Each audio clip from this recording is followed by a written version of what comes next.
And thank you for joining me, February 8th. We start out with a prayer. Lord, without a God-sized vision, we would settle for mediocrity. I pray that we, along with missionaries, will embrace anew today your global vision, that one day the redeemed from every people group will be gathered around your throne, worshiping the Lamb of glory. Amen. We start out with the faith of the Canaanite woman. In Matthew 15:21 through 28. Leaving that place, Jesus withdrew to the region of Tyre and Sidon. A Canaanite woman from that vicinity came to him, crying out, "Lord, Son of David, have mercy on me. My daughter is suffering terribly from demon possession." Jesus did not answer a word. So his disciples came to him and urged him, "Send her away, for she keeps crying out after us." He answered, "I was sent only to the lost sheep of Israel." The woman came and knelt before him. "Lord, help me," she said. He replied, "It is not right to take the children's bread and toss it to the dogs." "Yes, Lord," she said, "but even the dogs eat the crumbs that fall from their master's table." Then Jesus answered, "Woman, you have great faith. Your request is granted." And her daughter was healed from that very hour. A thought.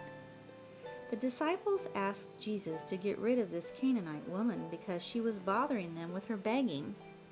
They showed no compassion for her or sensitivity to her needs. It is possible to become so occupied with spiritual matters that we miss real spiritual needs right around us, whether out of prejudice or simply the inconvenience they cause. Instead of being bothered, be aware of the opportunities that surround you. Be open to sharing God's message with all people, and do not shut out those who are different from you. The next reading is Obedience to the Authorities, Romans 13:1 through 7. Everyone must submit himself to the governing authorities, for there is no authority except that which God has established. The authorities that exist have been established by God. Consequently, he who rebels against the authority is rebelling against what God has instituted, and those who do so will bring judgment on themselves. For rulers hold no terror for those who do right, but for those who do wrong. Do you want to be free from fear of the one in authority? Then do what is right, and he will commend you, for he is God's servant to do you good. But if you do wrong, be afraid, for he does not bear the sword for nothing. He is God's servant, an agent of wrath to bring punishment on the wrongdoer.